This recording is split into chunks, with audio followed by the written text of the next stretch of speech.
Yoshua का ग्रंथ अध्याय 2। यरीहो में गुप्तचर। नून के पुत्र योशुआ ने शिट्टिम से 2 पुरुषों को गुप्तचर के रूप में भेजा और उनसे कहा, जाओ और उस देश के विषय में, विशेषकर यरीहो के विषय में जानकारी प्राप्त करो। वे चल पड़े। वे राहाब नामक एक वेश्या के घर पहुंचे और वहीं ठहरे।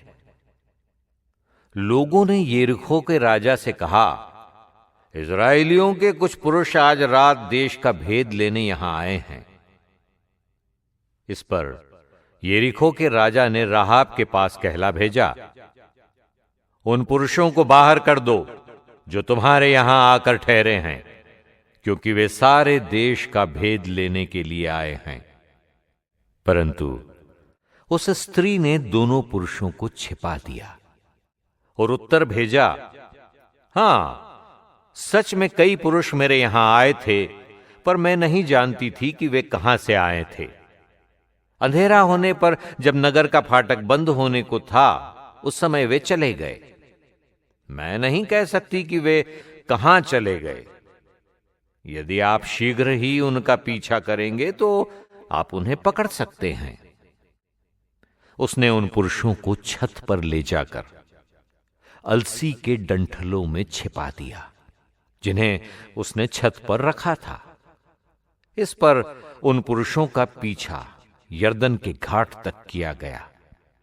उनका पीछा करने वालों के जाते ही नगर का फाटक बंद कर दिया गया। राहाब को आश्वासन। वे पुरुष अभी सो भी नहीं पाए थे कि राहाब उनके पास छत पर आई और उनसे बोली, मैं जानती हूं कि प्रभु ने तुम्हें यह देश दिया है। हम पर तुम लोगों का भय छा गया है और इस देश के सारे निवासी तुम्हारे कारण आतंकित हैं। हमने ये सुना है कि जब तुम लोग मिस्र से निकल आए थे तो प्रभु ने तुम्हारे लिए लाल समुद्र का जल सुखा दिया था, और यह भी कि तुमने यरदन के उस पार के आमोरियों के दोनों राजाओं सिहोन और ओग के साथ क्या किया। तुमने उनका पूर्ण संहार कर डाला।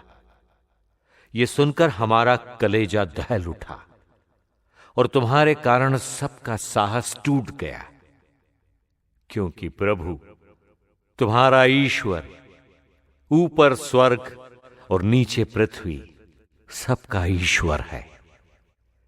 अब तुम मुझसे प्रभु की शपथ खाकर कहो कि जिस प्रकार मैंने तुम पर कृपा की है, उसी प्रकार तुम भी मेरे पिता के परिवार पर कृपा करोगे। इससे मुझे विश्वास होगा कि तुम मेरे माता पिता, मेरे भाई बहनों और उनके सारे संबंधियों को बचाओगे और मृत्यु से हम लोगों की रक्षा करोगे। इस पर उन पुरुषों ने उसे उत्तर दिया, हमारे प्राण तुम्हारे प्राणों की रक्षा के जिम्मेवार होंगे, बशर्ते तुम हमारी बात प्रकट नहीं करो। जब प्रभु ने हमें ये देश दिया होगा तो हम ईमानदारी से तुम्हारे साथ अच्छा व्यवहार करेंगे।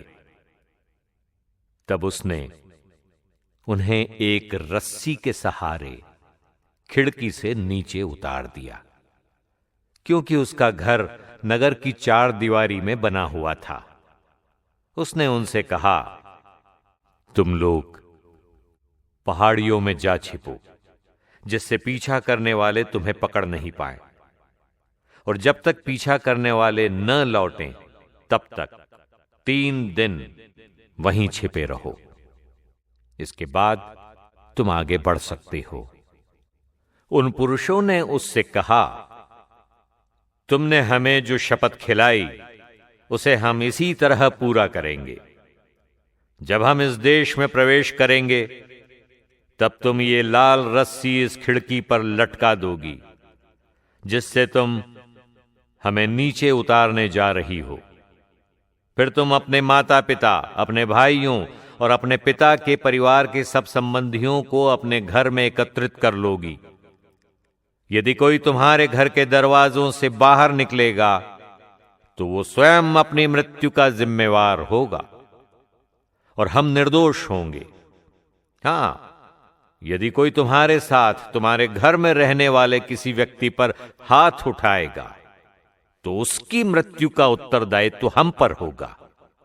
किंतु यदि तुम हमारी ये बात प्रकट करोगी तो हम तुमसे की गई अपनी शपथ से मुक्त हो जाएंगे। उसने उत्तर दिया, जैसा तुम लोगों ने कहा है वैसा ही होगा। इसके बाद उसने उन्हें विदा किया और वे चल पड़े। उसने वो लाल रस्सी खिड़की में बांध दी। गुप्तचरों का बयान। वे वहां से चलकर पहाड़ियों में पहुंचे। जब तक पीछा करने वाले वापस नहीं आए वे 3 दिन तक वहीं रुके रहे। पीछा करने वालों ने उन्हें सारे मार्ग के आसपास ढूंढा परंतु उन्हें नहीं पाया। इसके बाद वे दोनों व्यक्ति पहाड़ियों पर से उतरकर और नदी पार कर नून के पुत्र योशुआ के पास पहुंचे। उन्होंने उसे वहां का सारा हाल सुनाया।